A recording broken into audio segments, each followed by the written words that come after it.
Before the Rings of Power, there were the Silmarils. Before Sauron, there was his master Morgoth. Before Aragorn and Arwen, there was Beren and Luthien. Join us as we explore Tolkien and all the ages of Middle-earth with your hosts from theonering.com, Jonathan Watson and Michael Grumbine. I've got a little bit of a different episode for you this week due to the difficulty of summer schedules between Michael and I and getting things to line up with being out of town and our kids' events and things like that. So we'll be back onto The Hobbit with our next episode. But this week I'm going back to the 2003 Roundtable interviews that I was a part of for the Return of the King press junket in, I think it was Beverly Hills, California, where they had us in. Not a place I would normally frequent. However, that day I was able to be a part of the interviews with a lot of the cast and crew of The Return of the King. And in this episode, we're talking to Elijah Wood, who of course is pretty much the face of the franchise. A question he is asked and he talks about a little bit. It's a shorter interview. I don't know why they rushed him in and out so fast, but everyone, all the folks at the round table were like, wait, what, you're already leaving after 15 minutes? Okay. So, I wish we had longer, but we do get some interesting questions in. What are the challenges of filming Lord of the Rings? What is it like to be the face of the franchise and then replaced by Viggo Mortensen in The Return of the King as the face of the franchise? And what was it like to have thousands, hundreds of thousands, millions of adoring young girls loving Elijah Wood from a distance, of course, from a distance? I think that was a question that I asked actually because of the emails that I used to get, saying, can you hook me up with Elijah? Do you have Elijah's phone number? Do you have his email? Of course, I didn't, and I couldn't, and I wouldn't if I did. So an interesting thing to ask him is his answers, like any of these interviews are always a little bit cagey, but you do get a little bit of insight of what it was like to be Frodo for him, and what it was like at the end of the journey. That's probably the most interesting part, is that I think he mentions this is something he could have done the rest of his life, which is a testament to the camaraderie, to the atmosphere, to the direction of the films, and that it was, one team moving in the same direction. Something we don't get really these days anymore, because it's not a team. It's a directive from a corporate suit that says, I want my next Lord of the Rings movies. I want my next Game of Thrones. I want my next Star Trek. I want my next thing that's going to make something huge. And it's not done with any passion. It's not done with one team with a single vision moving forward.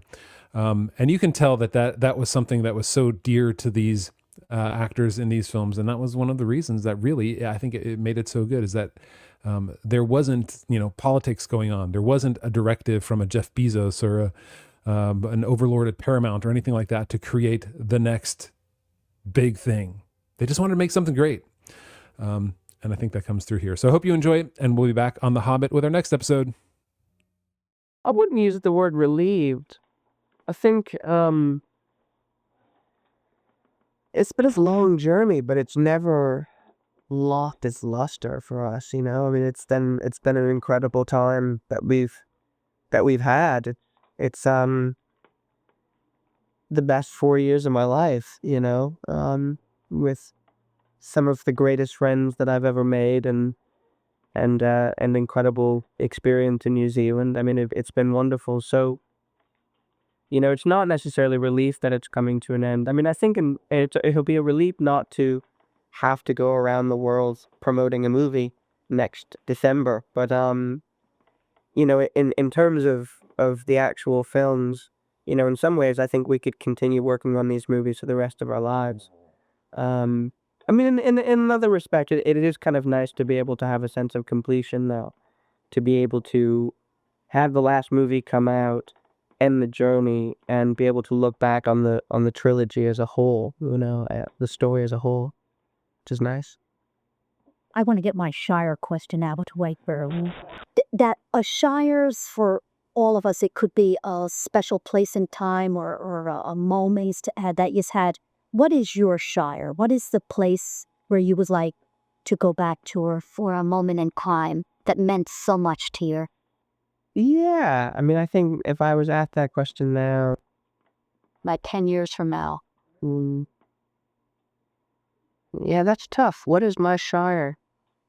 I mean, if it was about going back and recapturing a moment in time, you know, I could pick any number of moments along the way, of, throughout the process of making these movies that I would love to relive again. Um, so yeah, I'd probably say that. I don't know if there's anything specific. Um, but the journey was so incredible and so wrought with, incredible, wonderful memories with the people involved. Would it be the camaraderie at dailies, raising a pint with your cast and crew? Give me a little nugget of a moment. It would probably be a moment with Billy and Dom somewhere along the journey, you know. I don't know if I can be more specific than that. I can't think. There's too many things. There's too many memory. Oh, no. When they released the first film, you were the face that they put up there to sell it. And I have the impression that they're not talking about the film itself, but the marketing campaign. I have the feeling that they are using Vigo these titles in the film. How do you feel about What, the Return of the King? it? He's the king. That's the mother figure. He's returned. Yeah, man. Well, I would. Yeah. You know, Shape of the Ring was very specific to the ring. So I mean, it was kind of natural to use Frodo and the ring bearer in that marketing campaign. I don't really think too much of the marketing campaign, to be honest. I mean, the only thing I look at when it comes to that is just quality. I just want to make sure that everything that they do is of quality, and it always has been, right down to the posters and to the trailers and all of that. So I don't really pay much mind to who's the focus because it's not very important to you. When did you shoot the Mount Doom sequences? That would have been shot sometime in 2000. Probably, I don't remember. I think it would have been like midway through 2000. So you were fresh on the project when you go. No, because we finished in December of 2000, so I think it was probably March, maybe. I can't really remember. I think it was like halfway through the 16-month production. Well, you did a marvelous job of looking like you were wasted and jar, beaten, tried the burden you were carrying. Well, good. Sean said he learned a lot about himself working with you. What did you learn about yourself working on the Lord of the Rings? Wow. Was he able to be specific? No. Don't think I'll be able to either. Yeah, I mean, I think it was a real defining moment in all of our lives, It was a very difficult shooting schedule. It was a very difficult experience. Great, but exhausting. And I think that being away from our homes, being away from our families in New Zealand, living there and investing our lives for those 16 months in this production. Where am I going with this? I think it made us push ourselves to such a degree that I think we found we had capabilities that we'd never had before.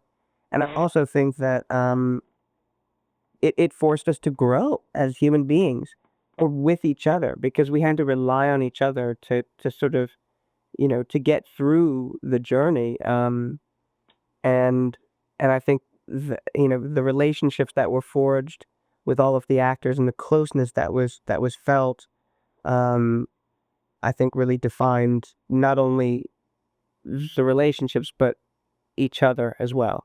Can I be specific? Did you learn about courage? Do you think you're more courageous now, like to try different roles, or a role that is, let's say, a real endurance test? Did you learn about... I certainly learned about my own capabilities. Yeah, no, definitely. And that's sort of what I was trying to explain, is that because of how difficult it was, I think that we learned our own capabilities as human beings, in terms of it sort of prepared us for life, not only in film, but outside of film as well, and what we can handle and what we can achieve, because I think it was all of our collective greatest challenge in our lives in many ways to portray each of our roles and to take the responsibilities that we had with that role, as well as, shooting 6 days a week, 15, 16 hours a day, 5 in the morning every day, sometimes 4 units every day. So, I mean, it was just, the responsibility was immense. So after that, you can kind of do anything, um, both from the actor's perspective and as a human perspective, what we were able what we found ourselves capable of doing was kind of amazing at the end of it all, that we didn't kill ourselves. How much time passed between sort of like the formation of the little actors group and New Line restructuring salaries or getting up paying in order for the stars to do publicity? What was that? How long after what? What was the time frame between here's the formation of the group? Oh, right, here's the response from New Line and everyone's satisfied. What time period are we talking about? Did that take? Oh, it was weeks, couple weeks, 3 weeks, maybe a month. Was it at any time contentious or? Contentious. What do you mean? Well, contentious in the fact that did the acting group feel like New Line was going to balk, or were they balking at any time period, saying, no, they don't? It was a relatively easy road. Yeah. I run one of the largest Tolkien fan sites on the internet, and Oh, boy. in the time before the Fellowship came out, our largest demographics was probably males between 17 and 25. After the Fellowship came out, became females between 13 and 17. Oh, I'm sorry. Yeah, I mean, due to you in Orlando, primarily to you a little bit, but how have you? I mean, that's more the older female crowd. How have you dealt with that incredible, surge of girl? It's been amazing. I mean, you wouldn't believe the amount of girl email I get. Can you know Elijah? Wow. Two people email me. Really? So have you changed anything? Have you done anything to deal with that on a personal level? Because I'm sure it's pretty overwhelming.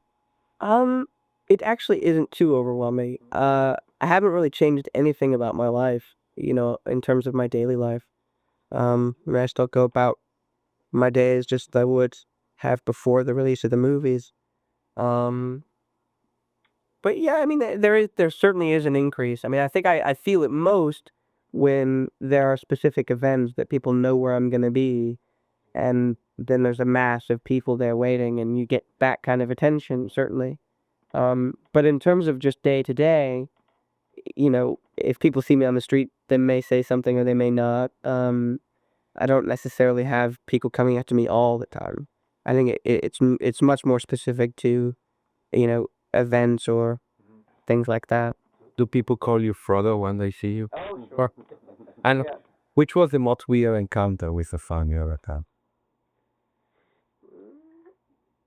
I mean, I've had this question all morning too, and it's okay. I'm trying to find interesting ways to answer, because I kind of the weirdest fan experiences for me are when you get a sense that they've devoted a certain amount of time to you that could have been better spent doing something else.